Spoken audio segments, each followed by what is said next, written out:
Welcome to Spaces Between, a podcast about bringing gamers closer together. I'm your host, Roy Candy, and with me today is Geoff Engelstein. What's going on, man? Hey, going great. Thanks for having me on. So if people don't know, Geoff is a board game designer. He's been doing things on the Dice Tower podcast for forever, and he also ran a podcast called Ludology, which he has now passed on to other people now. But Geoff's been all around board games for a long time now. I guess I first started on the Dice Tower in 2007, so that's been a long time. That was pretty close to the inception of it. Yeah, that's pretty hardcore. And a lot of your segments have all been about like interesting thoughts on like game design and how people play games and the whole process of play, like taking a very analytical approach to a lot of it. And I've always found that very intriguing and interesting. Thanks. Yeah, I mean, it all kind of started very organically. I mean, I had listened to the Dice Tower. Mm-hmm. I mean, I've been playing weird games since the 70s. Since my first games of Diplomacy and Richtofen's War and all the Avalon Hill games that I discovered back when I was a kid. But in the early 2000s, I was listening to the Dice Tower pretty much from when it was first started, and it was one of the only podcasts at that point that was talking about games and stuff like that. And I was fortunate enough that I do business. My business travels took me to the Far East and to Korea, usually once or twice a year. And just one time when I was going to Seoul, I just sent Tom an email when he was out there in Korea, and I was like, "Hey, gonna be there. Have a free day. Would love to meet you and say hi." And he was gracious enough, and he and Joe, actually back then with the co-host, came down. And I dragged a copy of Kalis all the way from the United States out there for them to try because it had just come out and it was the super hot game. And we played it, and I liked it, and Tom enjoyed it, and Joe was pretty miserable for most of it. But sounds like Joe. But he was very gracious. They were both great. They came down to Seoul to a game cafe, and after that, every time I went to Korea and I had the chance, I went up and. Went up to Tom's house and he got a game club together and we'd have a good day. So it was nice during those long business trips to be able to do that. And then how did that actually morph into like creating content for their podcast? Well, he put out the call for it that it was kind of a variety show back then. Mm-hmm. He had other people on, Moritz Eggert, and people used to do stuff. And he said, we'd love to have more contributors doing things. So if anybody has any ideas, let me know. I guess I'd reached a point where I was tired of playing games and wanted to just talk about them more. And I had this idea. I've always enjoyed, I'm a math and science geek at heart, and felt that there was a lot of connections between games and between all these other things that were out in the world, and wanted to start doing that. So I came up with this idea, which I called Game Tek, which kind of stuck, and put together 3 segments. One about probability distributions and how rolling more dice has less luck, and one about Microsoft Surface tables, which were just coming out at that point, and one about reviews and the psychology of reviews, and just sent them off to Tom as like examples, like, hey, here's some ideas, and he was like, this is great, let's do this. And I listed like 20 different ideas for topics and figured that would be it. And now that was in 2007, so it's 13 years later, smokes. And I've done like 300 of them at this point, and keep having good ideas. Just sent another one off yesterday, so just keeps on cranking along. So every time I think I'm out of topics, I more stuff pops up. What is it that like helps you figure out like what you want to talk about? It's one thing to be in like do a thing for a certain amount of time and then like change it up, but the fact that you've done this Game Tek for so long and you've actually like written Game Tek books that people can go out and like look up at all of your different Game Teks and things like that, like what is it that helps you come up with all the creative ideas for that?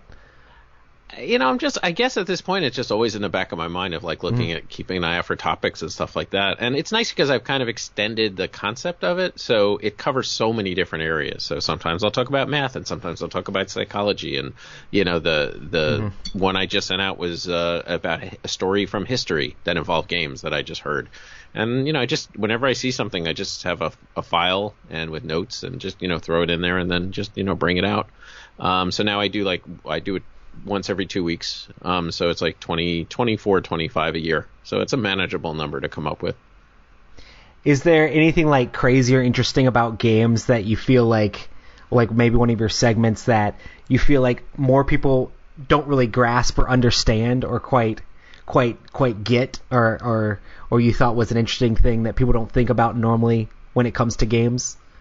That's an interesting question. I mean, the thing I just love the psychology stuff. I mean, I really just, and I didn't start out Game Tek wanting to do that. I wanted to start out kind of talking about, topics, very specific math and science topics, and talking about them in games. And just as I got more into it, I found all these things about human psychology, and kind of all came back to this core concept of loss aversion, as a psychological concept, which is this idea that if you gain something, if I give you $20, you feel good. If you lose $20, you feel bad. But you feel the magnitude of the emotion is you feel worse for losing than you feel good for gaining. And that colors so much, that spins off into such a wide variety of human topics that I've just become really obsessed with that. I just actually wrote a book about that topic specifically related to games, which just is coming out this week. When we're recording this, not sure when this is airing, but it's called Achievement Relocked, which extends it not just to board games but to video games also, and about how that's a technique that people can use. So a lot of those little stories I was not aware of. So some of the facts in there just blew my mind, and just some of the studies I just found so interesting that I've just even carried them over into my daily life. So one of my favorites is the car wash study. I don't know if you're familiar with that one. No. But that's it was in 2010 or 2007, something like that. These folks did a study where they went to a car wash. It was early 2000s. They went to a car wash, and they just randomly gave the people coming to the car wash one of two different coupons.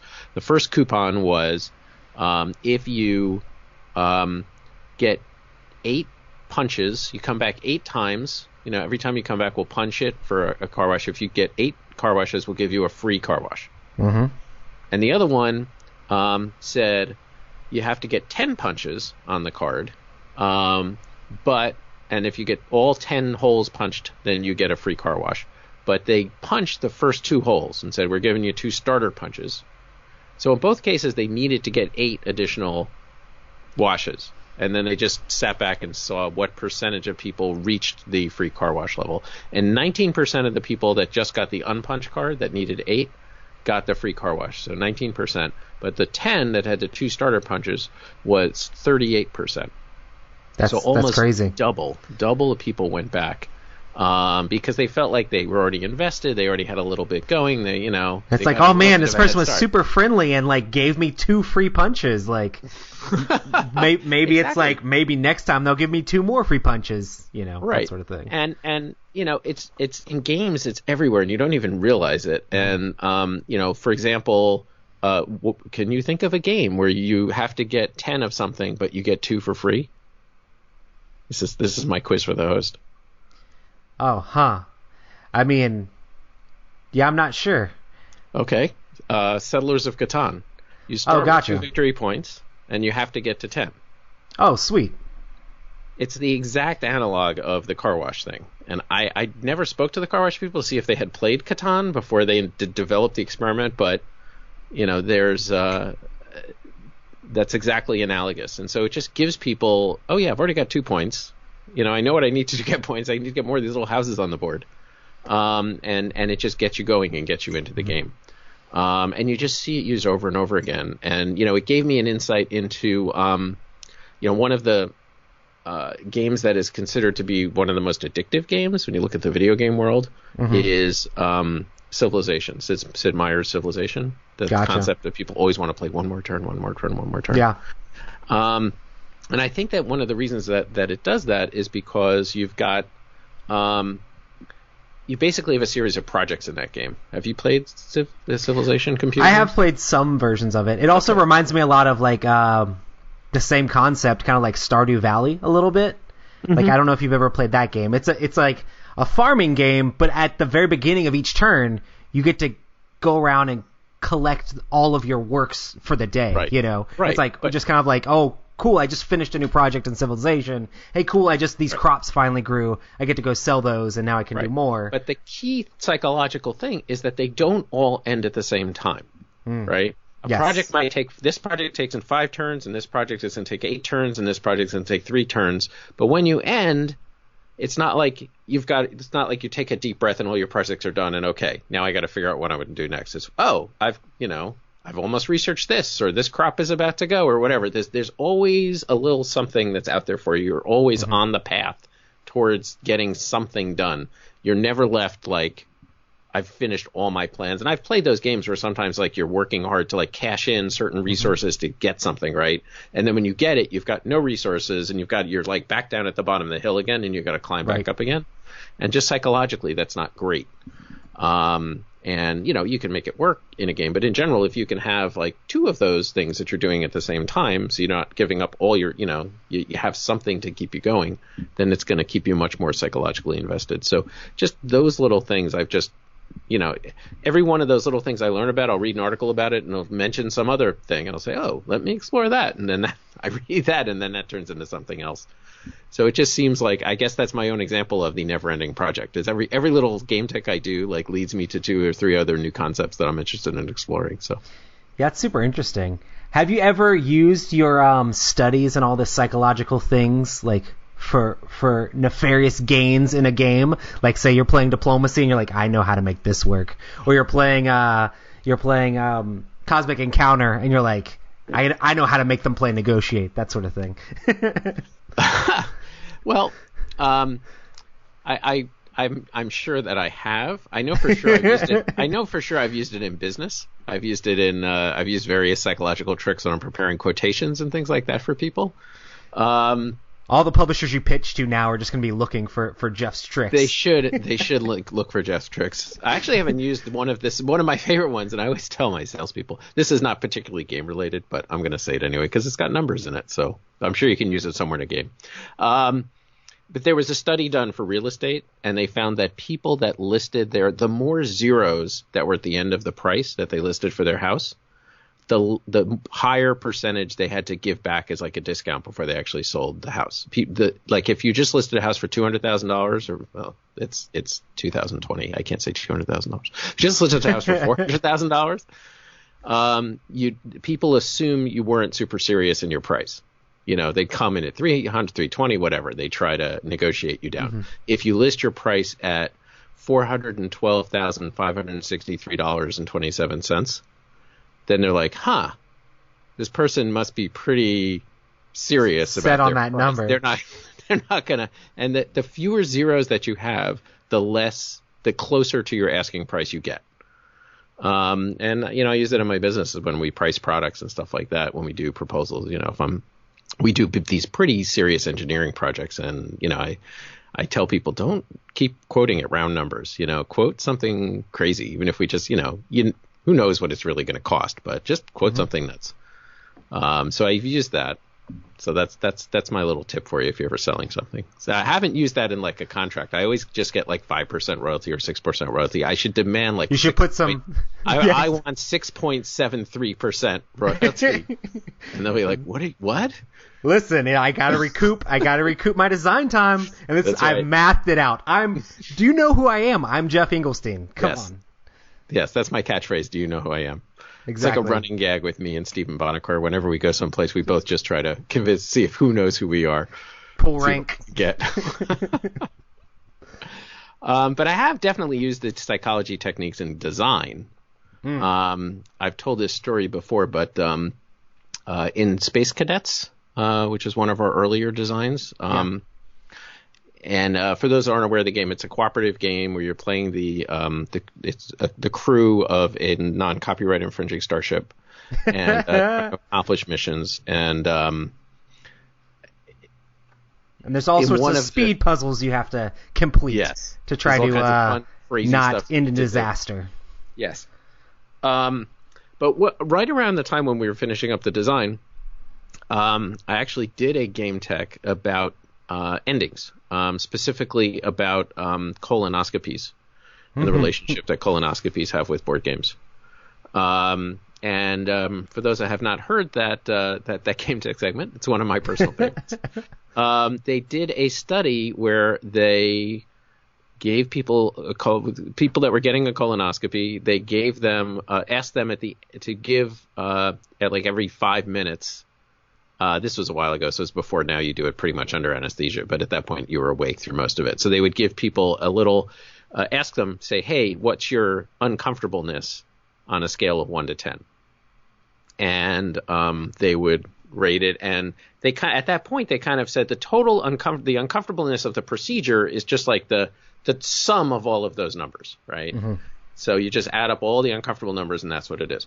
But what they did in this experiment is let's say it takes 20 minutes to do the colonoscopy, and it turns out that the process that they were using, that the most uncomfortable part was right at the end, pretty much. So like people were rating it 10, like 2 minutes, 3 minutes before it ended, it was a 10, and then it would be over.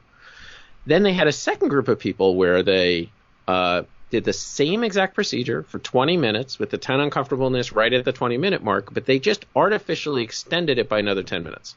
So it was 30 minutes long instead of 20 minutes long. And people, the first part of the curve, 20 minutes, was exactly the same for everybody, but then in the end they kind of let people cool off and whatever, and they ended it. And then they went back to them afterwards and asked them to rate the entire experience. And most people rated the longer procedure as being way more comfortable than the shorter procedure. Whereas their theory going in was that people would rather get out of there in 20 minutes rather than 30 minutes. And the peak discomfort was the same. And the total discomfort that you experience with the whole thing is higher in the 30-minute procedure than the 20-minute procedure. But people preferred the 20-minute procedure. And the theory that they developed, which has subsequently been, and this is in like the 80s when this study was done, that they've done different types of experiences, that they found that you can model people's enjoyment of an activity pretty closely by averaging the peak enjoyment and the ending enjoyment, the last thing that they experience. Yeah. And same thing with discomfort, right? That you average the ending discomfort with the peak discomfort. And in the first case with the colonoscopy, 20 minutes, is the peak and the end were at the same point. So people rated it as very unpleasant.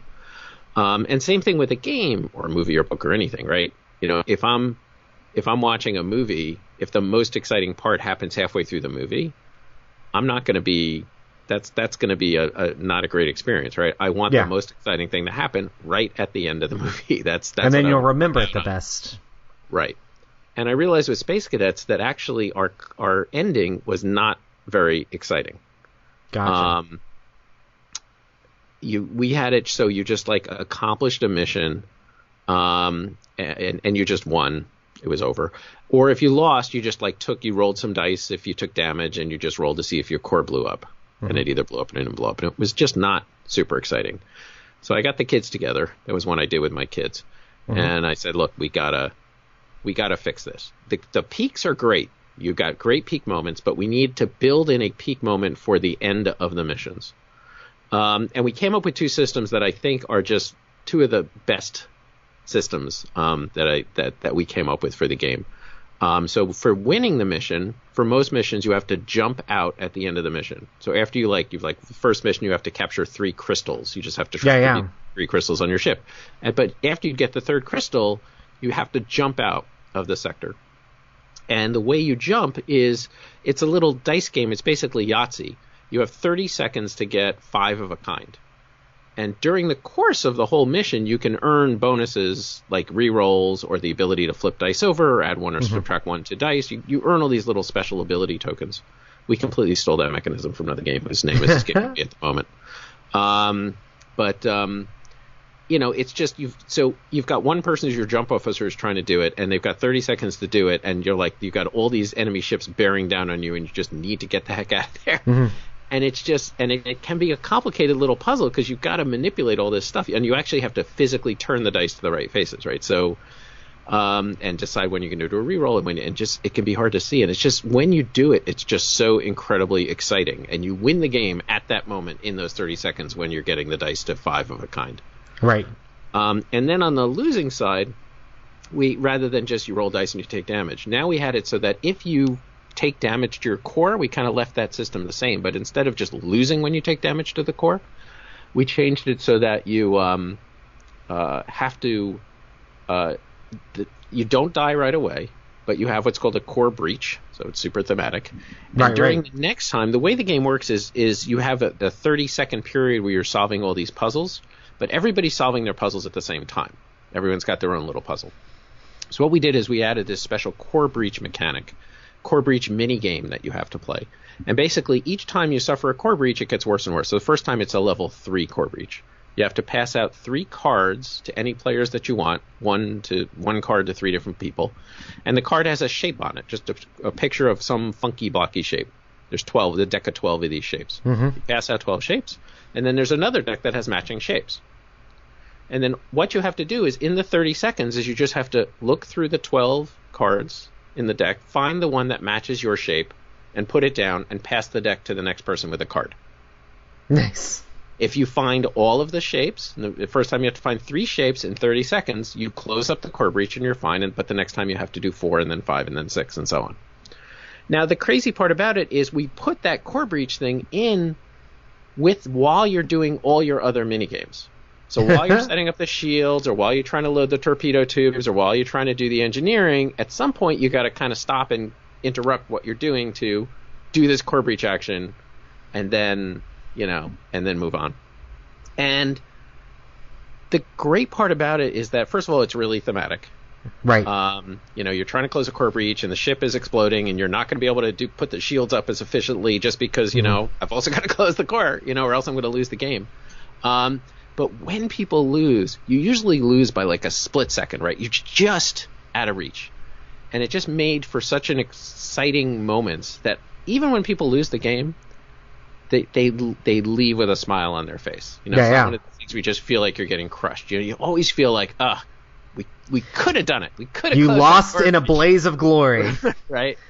And that just totally came out of that study, and it directly just led to the 2 parts of the game that I just love the most. Is just we just went back. We're like, we have to. Our endings are just not good enough, and we just got to go back and retool them. Yeah, that was a very long answer to your question. I'm sorry. I've played a lot of games too that have that whole thing where it kind of like it ends and you're like, man, if I just had one more turn, or if I could just do one more thing, or I could just have this engine like work one more time. And I feel like that goes back to like the Civilization or other games like that, where it's like, oh man, there's all these things going and you want to see it all come to fruition. It's like, well, maybe it'll come to fruition next game, and that can make people want to play your game again and again, I think, as well.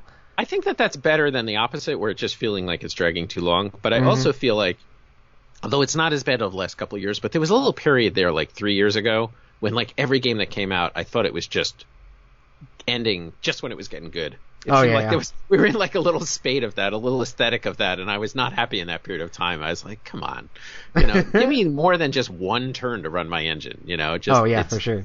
So. Awesome. Well, so you said you've been gaming for like a long time, and you started listening to the podcast. Like, what games was it that really got you into the hobby of board gaming? Well, I mean, I go through I have a lot of phases in my life. So first, I mean, I went through just the standard Monopoly, Risk, and Sorry, and those types of games, and Bridge and Hearts and stuff. Used to play a lot of that stuff when I was growing up. When I was in 6th or 7th grade, I went to summer camp, and that was the first place I ever saw. A guy I knew started just describing to me this game, what turned out to be Dungeons and Dragons. But I mean, oh, nice. I had no context for a role-playing game. I'd never heard of Dungeons and Dragons, right? This was like 75, right? 74, 75. So this is pretty early on. I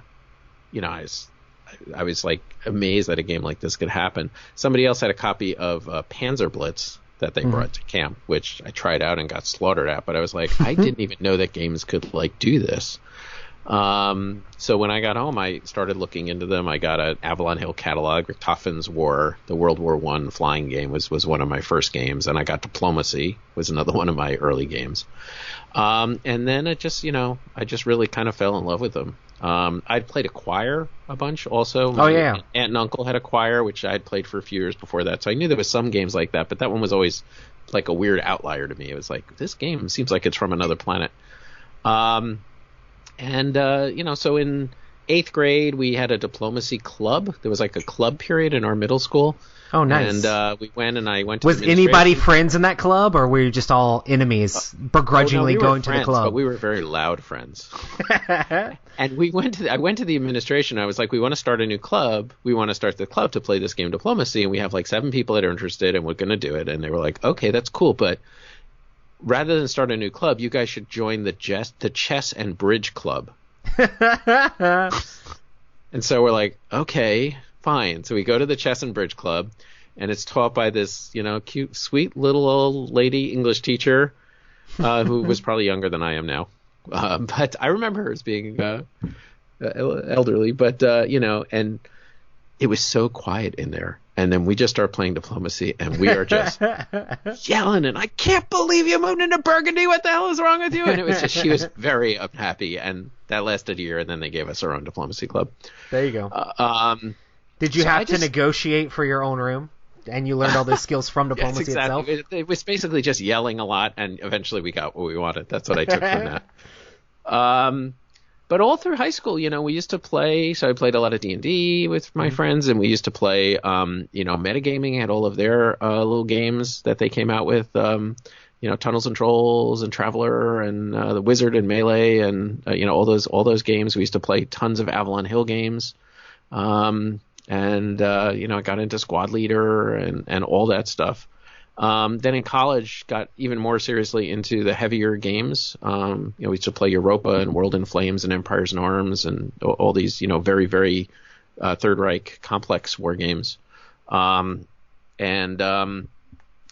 interestingly, in our club, we had a lot of like people from around the town, and that was where we first started to see like the very beginnings of Euro games. This was in the early 80s, so most of them weren't from Europe, but there was like Railway Rivals was a really huge game there, which later ultimately won the Spiel des Jahres in its German form as Dampfrost, which was one of the second winner of the Spiel des Jahres or something. And they were obsessed with this game, and train games in general. They used to play a lot of Empire Builder, like the Crayon Rail type games and stuff like that. So those were very big in the club as well. And those just started coming in like my junior, senior year.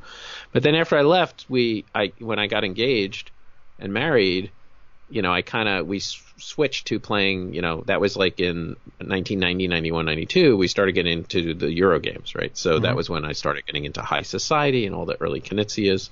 And so I got very much into those, and was just amazed at the designs that were coming out. Gotcha. So Did you do the whole like paste up phase of like getting things in early and getting them translated and stuff? Oh, or God, yes. I can still show you. I have all my shelves back here. I mean, I know which games I still have paste ups on. We used to go to Ken Tidwell's game cabinet. Used to have all of the translations. Very often they were incorrect, and there would be like these American versions of games that would arise because somebody had mistranslated the rules. I got a somewhat working knowledge of what I called gaming German.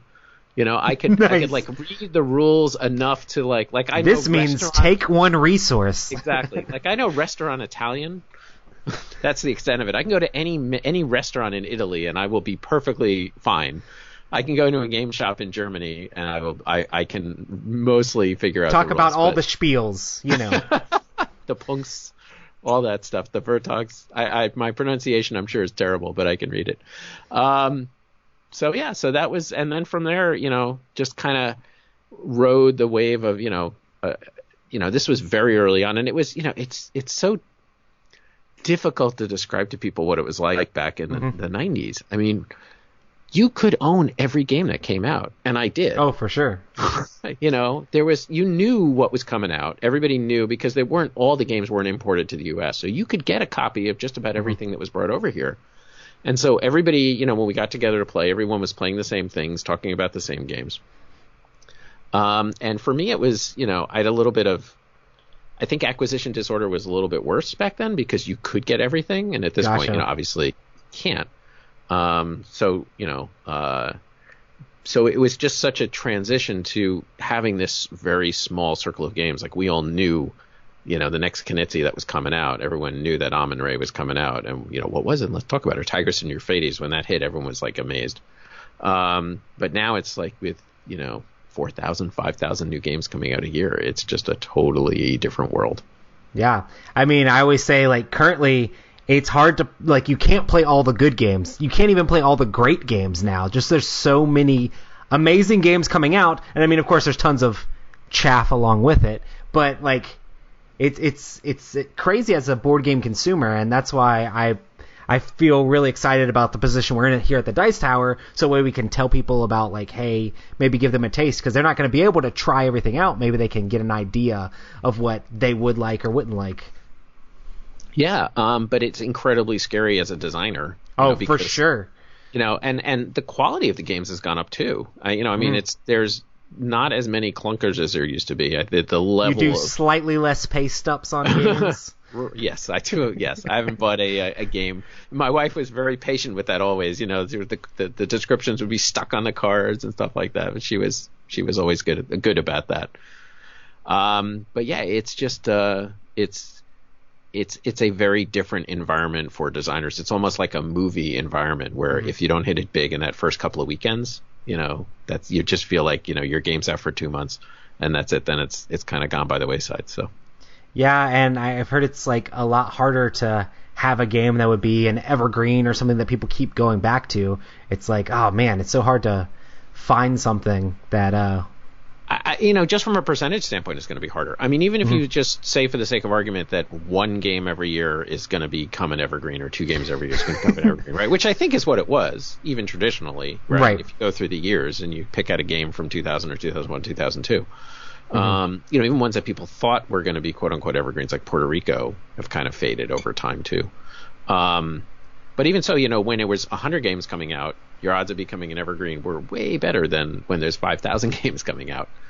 If you figure that, I think people's bandwidth is just, you just need that critical mass to become a Terraforming Mars or a Carcassonne or something like that. Or a Wingspan at this point, Or a Wingspan, yeah.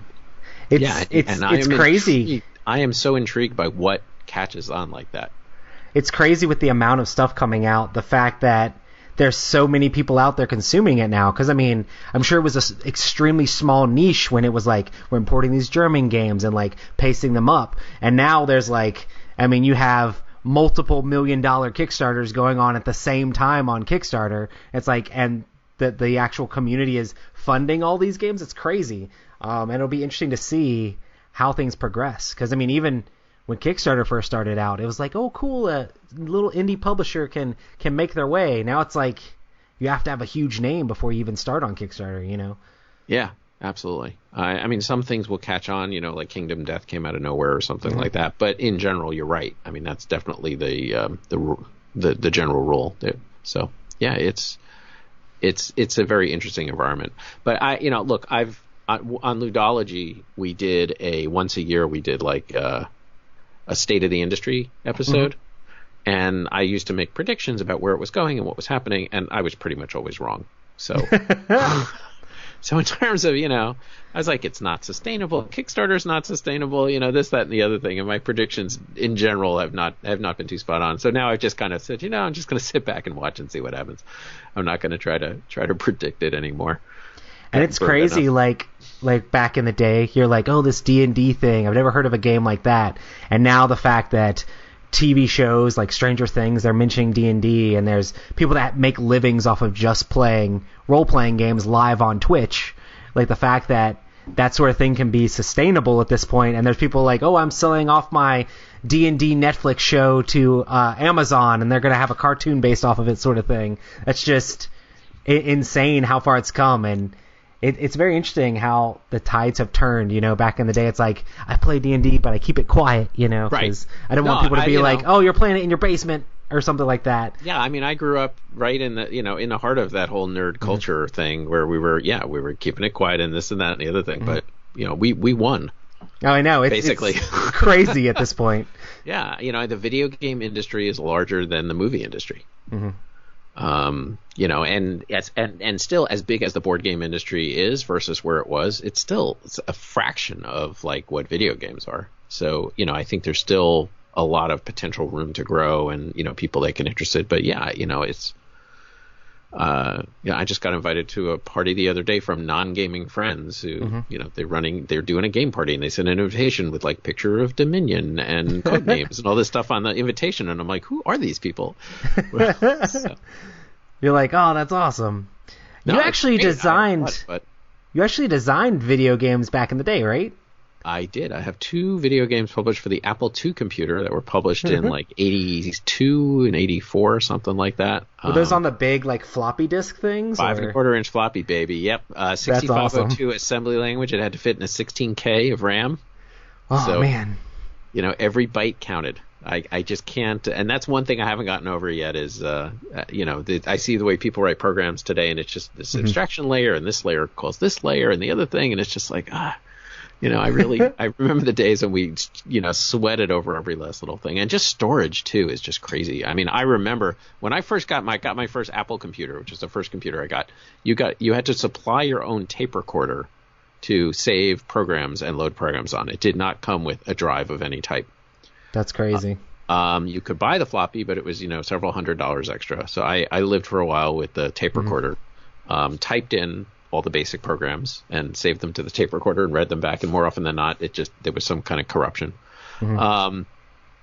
But, and a 5.25 inch floppy was, whatever it was, 100K of data, maybe. I don't remember, right? And now I just was at the Consumer Electronics Show in January, and they were. I was in the Samsung booth, and they were showing their new tiny little flash drive stick that's like a terabyte. Yeah. It is just mind-boggling. I mean, I think I will go to my grave without getting over the whole storage thing. About the fact that you can get that a 64 gig thing, and it's like the size of a postage stamp. That's insane. And like the amount of stuff you can, I guess media in general just keeps getting bigger and bigger. So it uses up a lot more of that storage. But if you use like how many songs can you fit on a terabyte of storage? Like it's all of them? Like yeah. it's pretty crazy. What do you think as far as like technology is advancing and stuff like that? Do you think you'll see more of this bleed over into board games? I know there's been plenty of app games developed and things that utilize a little bit of that stuff. But what do you think is in store for the tabletop industry with technology? I'm super excited about it. I mean, I think we're just scratching the surface now. Mm-hmm. And honestly, I'll say I kind of understand where people come from, that they're like these purists, like I don't want to have an app, and I'm worried about, that I'm going to lose my phone, or the company's going to go out of business and I'm not going to be able to play the game anymore. Given all that, I still think that, I'm very excited. Like Simon's coming out with this new Tebaru system. I got a chance to play it at Gen Con. It's crazy. Cool. Yeah, I looked through the window to see it. And basically, it just uses like near field communication on a board, and you move things around, and it kind of knows. But one of the craziest things to me is like, I thought it would be very much like intrusive to the gameplay, but it basically made it so we didn't have to worry about much of the mechanics at all, and it was just all about the story, And I still had those moments where I'm talking to the different players around the board, and we're rolling the dice. You don't even have to look at the dice to see what happens. It just tells you, remove 2 zombies from the board. Obviously, okay, you hit with these, and this worked, but it was just very interesting how it made the game even more immersive when I thought it would maybe do the opposite of that. I think we're still finding our way. A couple of years ago, in fact, my laptop is resting on this box. I will show you. It's a game called Golem Arcana. Yeah. I don't know if you can see that. So this came out, and it was maybe 3 years ago, 4 years ago, something like that. But it was a miniatures game. But you resolve the combats and stuff, and spells and all that stuff happened on an iPad, on your tablet. But you still move the minis on the board, and you had to buy minis, and you like scanned them. So you like put them on the iPad, and it would scan the bottom, or use a camera or something like that. And the problem with it is that you basically could play the entire game on the tablet. Right. You didn't need the board. And the graphics on the tablet were so cool that was where all your focus was, and you could just manipulate everything on that, right? So you don't want to go too far. You still want to leave your focus on the board. And I know like Dark Tower's coming out with their stuff, and even like XCOM, kind of, it acted just as like a timer, but it still sort of kept your focus on the board. Right. I think that's what you need to do. But some are successful, some are not successful. I personally was disappointed, like Alchemist. I felt Alchemist was really clunky and didn't work all that well, and there wasn't enough of a game underneath it to really hold it up.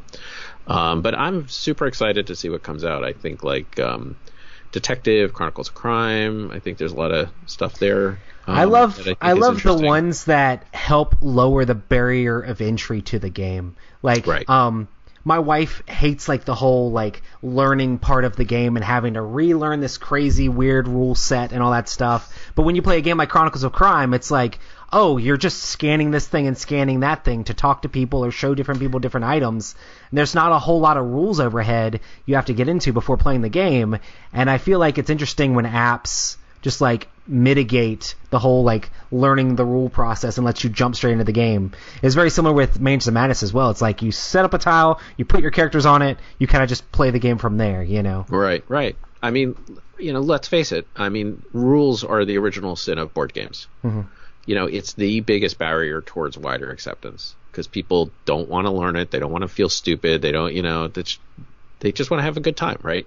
So it's anything that we can do to avoid it. I've been intrigued to see, tutorial style things where it like comes with a pre-stacked deck of cards and just says play and and everything's kind of right there. So I think designers and publishers are getting smarter, but yeah, I think apps can be a big help with that. Videos are a lot easier way to learn, so those are becoming more popular and stuff like that. I mean, with Space Cadets, even back in the day in 2011, we had a QR code that you could scan to get a little tutorial on your station. Honestly, if you're not willing to learn the game in German first, you might as well just get out, Yes. Just kidding. Gamers were real gamers. Like this namby-pamby tutorial stuff now. But it is really cool because it brings in all sorts of different people that might not have been as interested in gaming, and it makes it easier. And I mean, once you kind of get some things under your belt, you can be like, oh, that game kind of has that similar mechanic, and maybe you add a little bit more on here or there. Or maybe you just stick with a lighter game, and that's just your jam, Yeah, and I think that's... I for whatever reason, this seems to be, the thing that I'm becoming more, intrigued by and working on is ways to try to standardize some of this stuff. And I've kind of gone, a little bit of a crusade. So I did my book on mechanisms.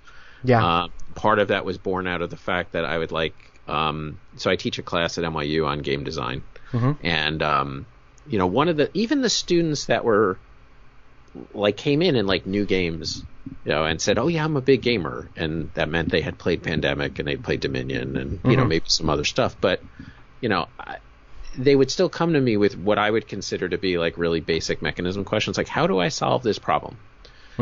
Or, we would have terminology issues, like what do I call this type of mechanism, or what, just as I'm teaching, I'm thinking about it. And it was like,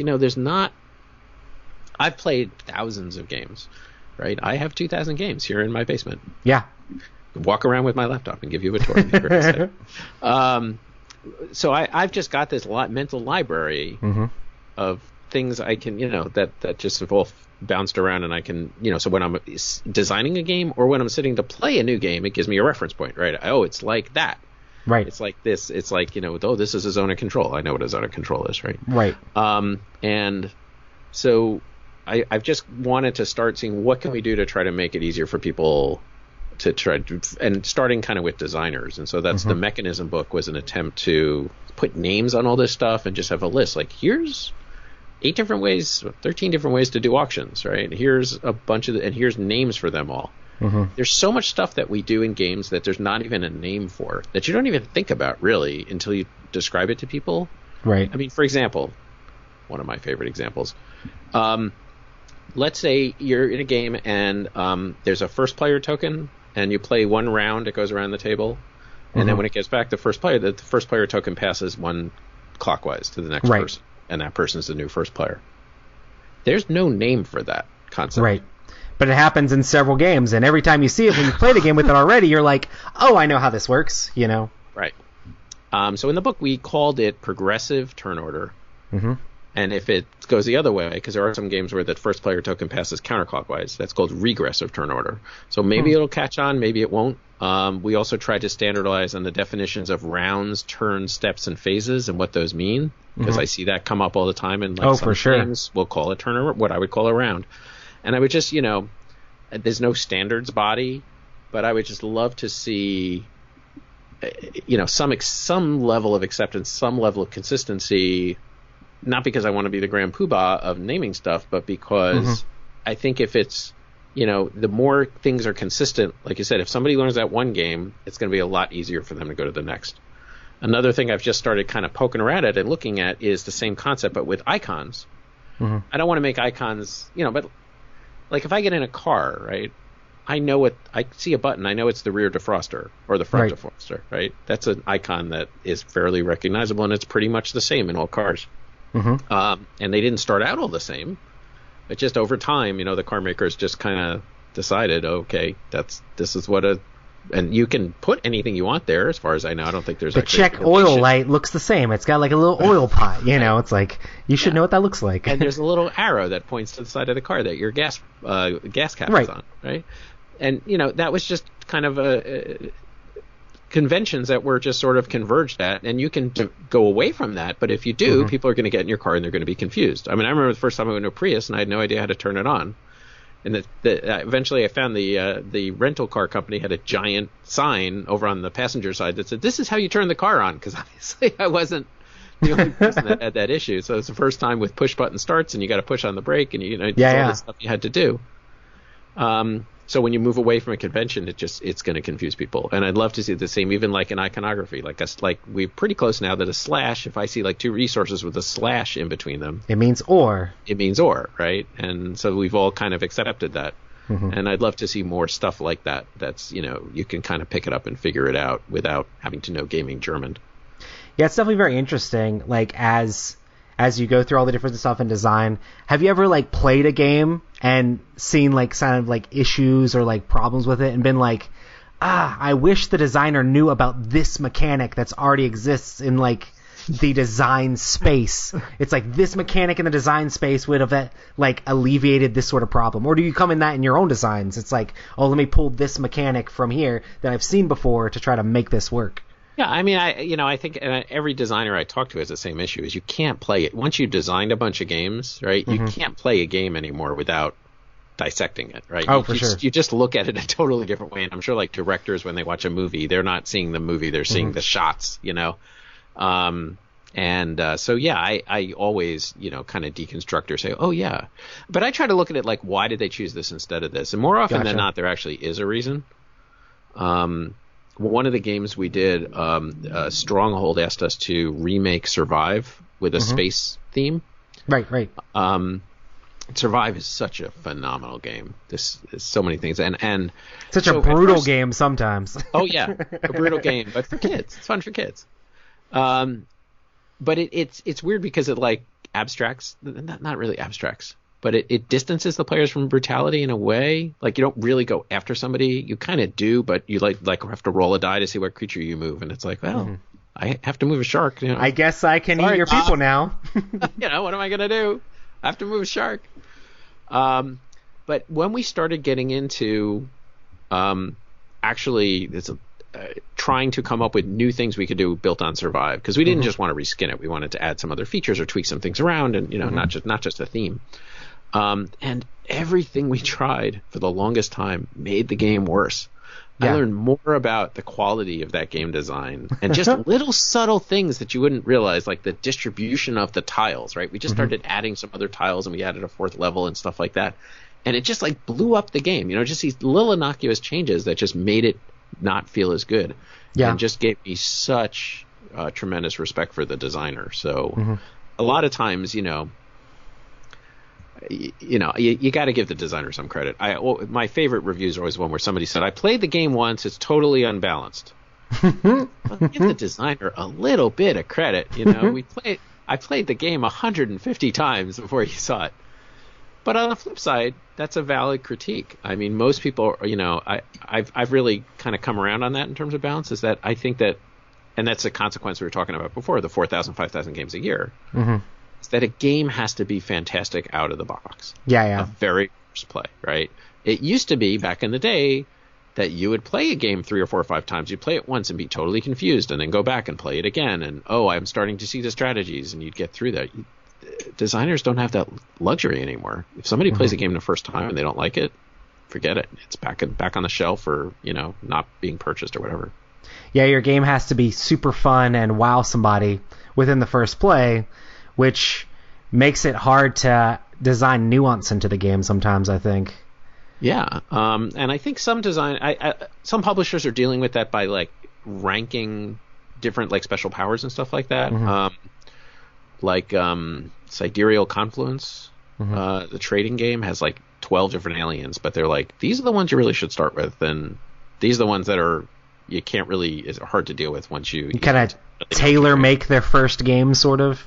Exactly, right. And so like I've got a new game coming out in the fall, hopefully, from WizKids, which is a roll and write pinball game. And we come with 4 different pinball tables in the pack. And the first one is like an intro table, and then they get kind of progressively complicated. And we're just trying to stress in the rules, like, please play this table first. Right. This is the one that's going to give you the best experience. If you start with the most complicated table, maybe you want to play Dragon Slayer is the most complex table. There's dragons on it and fireballs, and you can get spells and all this other stuff. But you're going to be confused, and it's going to take you twice as long as it should.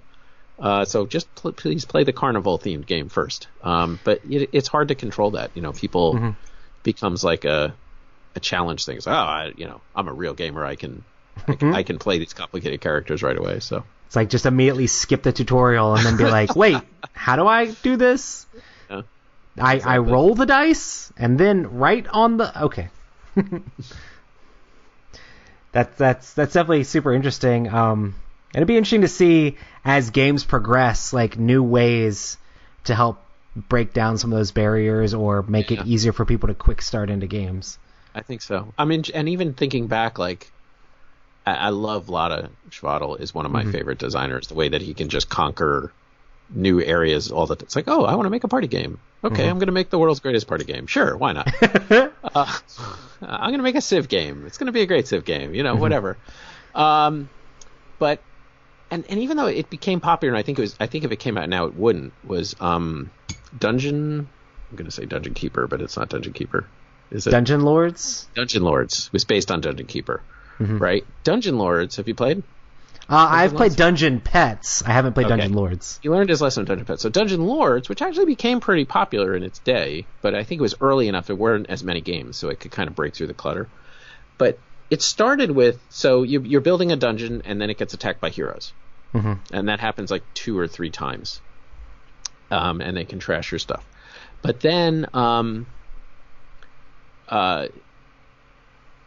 the being attacked by heroes part is like its own little sort of mini game, and it's somewhat complicated. And if you're not prepared for the heroes, because certain heroes have different special abilities, you can see who's coming, so you can kind of set the traps up properly so you don't get your dungeon trashed. But if you're not set up properly, they can like wipe your board position completely. Oh, for sure.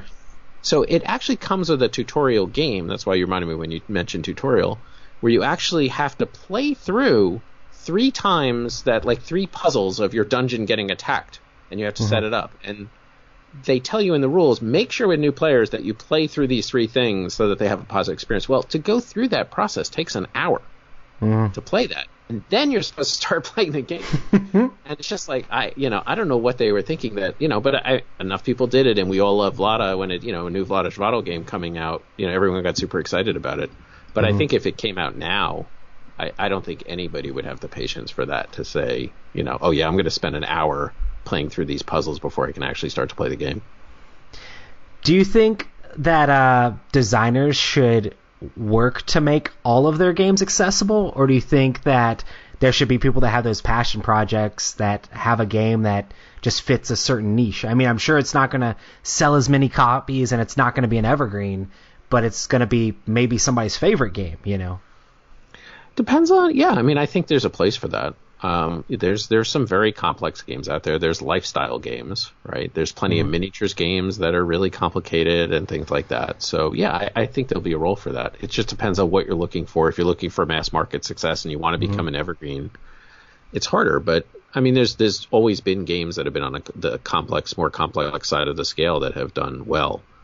Even if you look at big games like even Gloomhaven to a certain extent is not a simple game. Twilight Struggle is not an easy game. Yeah, for sure. It's easier than a lot of war games, but it's not an easy game. So I think that there's always going to be a place for that. And look, I tell designers that you need to follow your dream. You need to follow your vision of what you want to be, right? And if your vision is a super complicated, deep and heavy game, then go for it. But at the same time, don't sacrifice stuff just to make it easy if that's really a key part of your vision. But, do what you can to make it easier for people. Provide tutorials, provide simpler setups, provide on-ramps, pay attention. Streamline where you can. Right. But don't lop off your vision.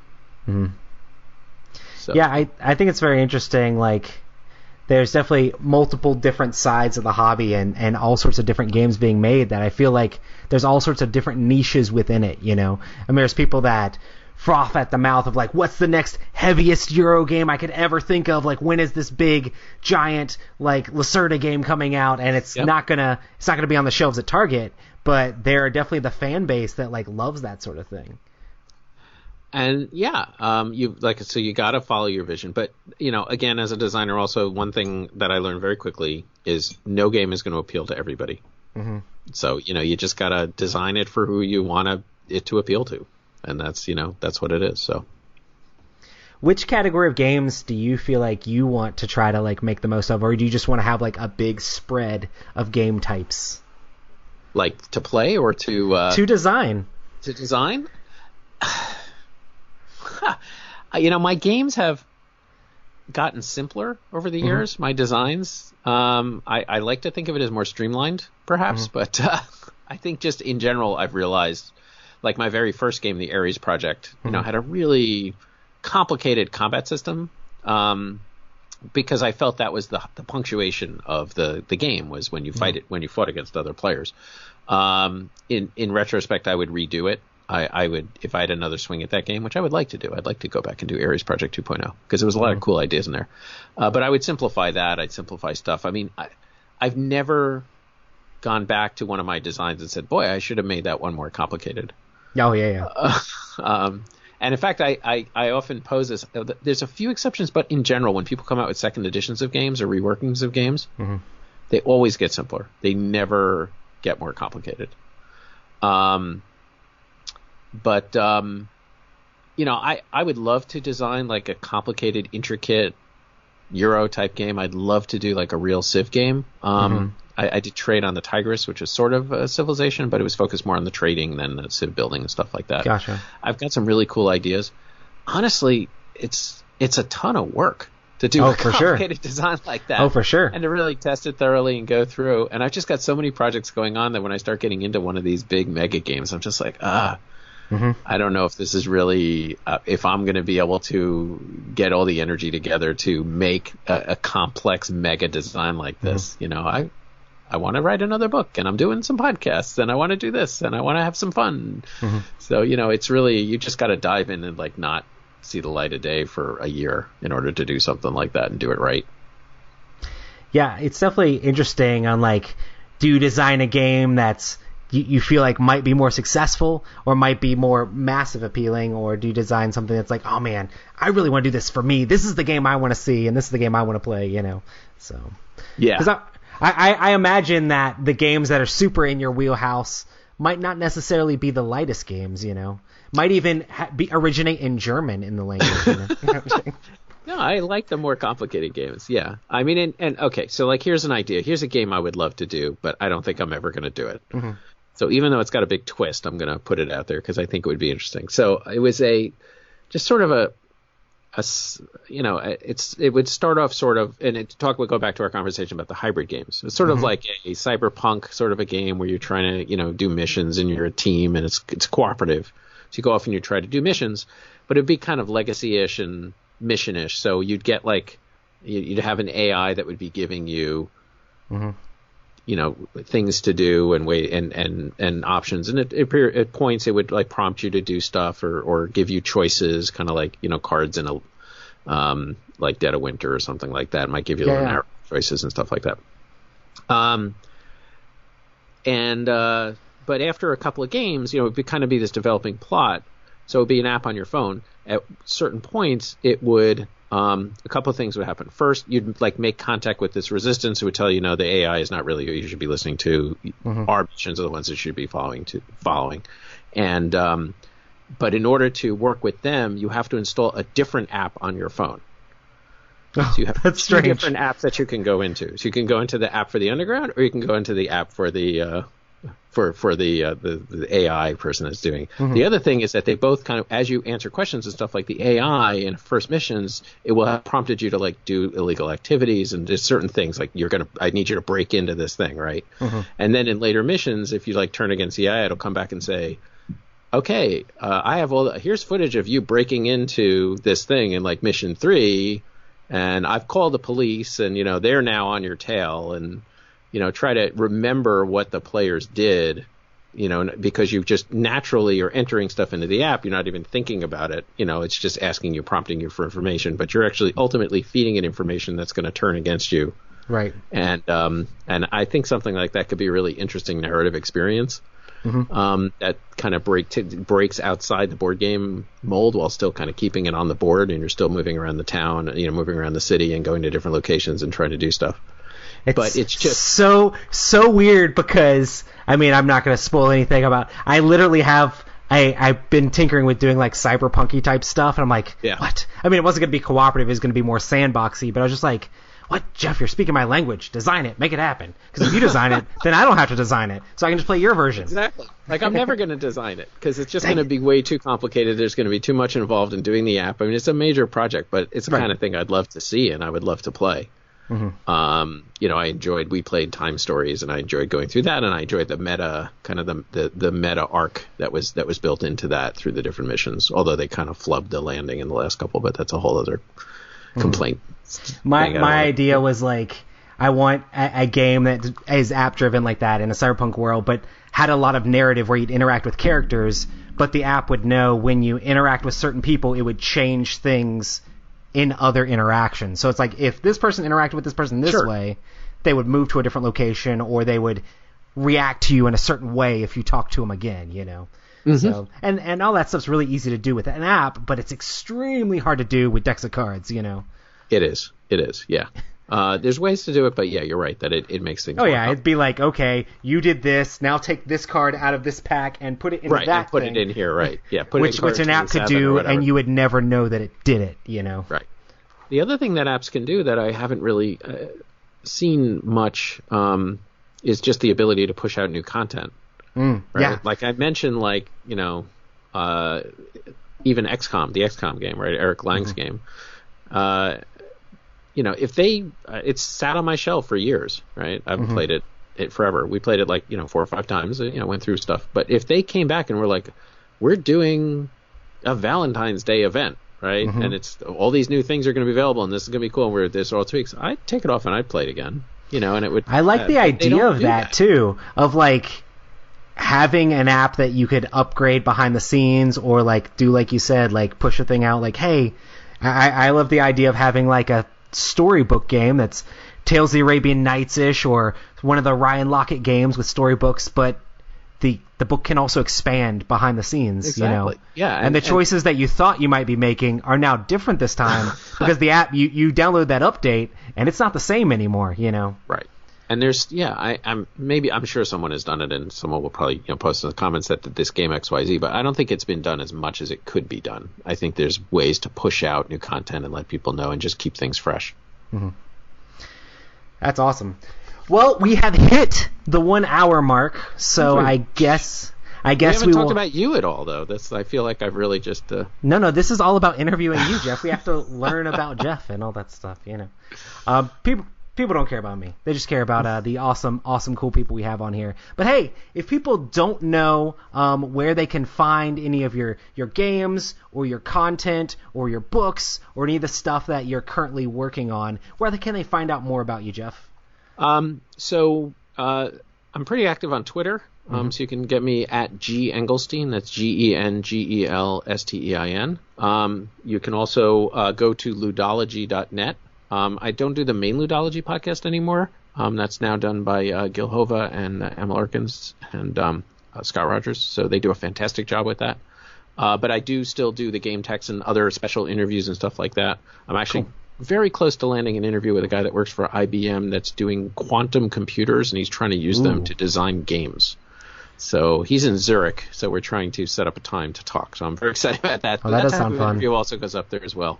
And I've got, as I mentioned, so I've got the mechanism. So I had a Game Tek book that came out, GAMETEK. You can still purchase that. It was actually republished by HarperCollins. I've got the mechanisms, building blocks of tabletop game design is the mechanism book. The book from MIT Press about loss aversion called Achievement Relocked just came out. And I've got two other games coming out this year, hopefully. I've got Versailles 1919 from GMT Games, co-designed with Mark Herman, which is about the signing, negotiation around the treaty signing at the end of World War I, which is very interesting. And it's not a war game. The war is over. So it's negotiation, and it's trying to mold the world into your vision. So it's a fascinating period in history. So I'm very excited about that one. Oh, nice. And I've got the pinball game, which is still untitled, coming out from WizKids. Which the really pinball game. They should just put that on the box. The pinball game. The pinball game. So that's going to be coming out in the fall. So yeah, so a lot of exciting stuff going on. Awesome. Well, thanks so much for coming on the show, Geoff. If anybody wants to check these out, these go up on YouTube on the Dice Tower at 5 p.m. on Monday nights. You can also check it out on iTunes. If you search for Spaces Between, you can get just the audio version of it as well. Thanks so much for coming on the show, and I'll see everybody on the next one. Bye. Thanks so much for watching another Dice Tower video. If you enjoy our videos, subscribe to the channel for more fun, comprehensive board game coverage. Also, consider joining us at one of our events. Come to Dice Tower Retreat, a small, intimate gathering where gaming is king. Join us for Dice Tower Cruise, the largest board game cruise. Attend Dice Tower West in Las Vegas for gaming fun on the West Coast, or Dice Tower East in Orlando in sunny Florida. Dice Tower Conventions, the friendliest gaming conventions on Earth. I'm Eric Summerer, and you've been watching The Dice Tower.